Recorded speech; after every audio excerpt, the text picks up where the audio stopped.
Clashes break out in the Venezuelan capital, Caracas, over the weekend as troops stormed Plaza Altamira, a square that has provided one of the backdrops to escalating tensions in the country. Following weeks of demonstrations against President Nicolas Maduro, troops evicted protesters who had turned the affluent square in the east of the city into a stronghold. Le voy a dar unas horas apenas a los asesinos.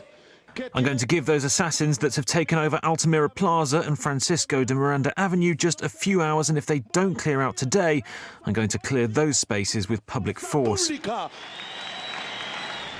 Under orders from the president, National Guard soldiers fired tear gas and turned water cannons on protesters, who retaliated with rocks and petrol bombs.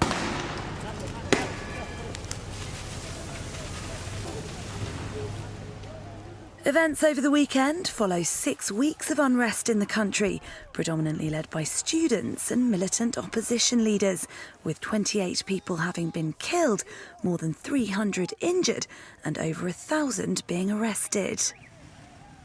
So what are the opposition's demands and grievances? Well, it boils down to several factors, including levels of crime in the country. Venezuela has the 5th highest murder rate in the world, with protests initially being prompted by demands for increased security after a female student alleged she was the victim of an attempted rape.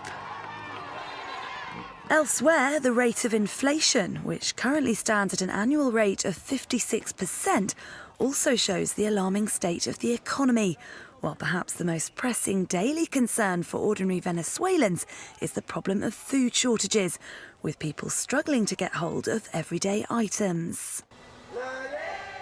And to add to the list of grievances is the presence of Cuban advisors in the country's armed forces and other institutions, provided in return for the tens of thousands of barrels of oil that Venezuela provides to the Caribbean island every day.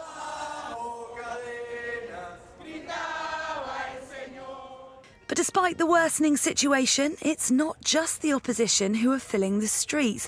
Maduro has his supporters as well. On Sunday, thousands also marched in the capital in praise of the government's food welfare policies. He also enjoys the support of the armed forces and benefits from a divided opposition.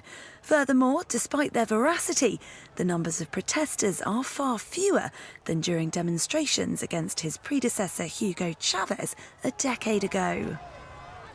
So, despite the turbulence that has rocked the country since February, the consensus appears to be that the president is in little danger of being toppled by a so-called Venezuelan spring.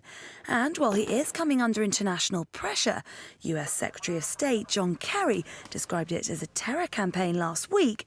Given his rhetoric over the weekend, it looks as if Maduro, for now, is remaining defiant. A mí nadie me viene a hacer cuentos.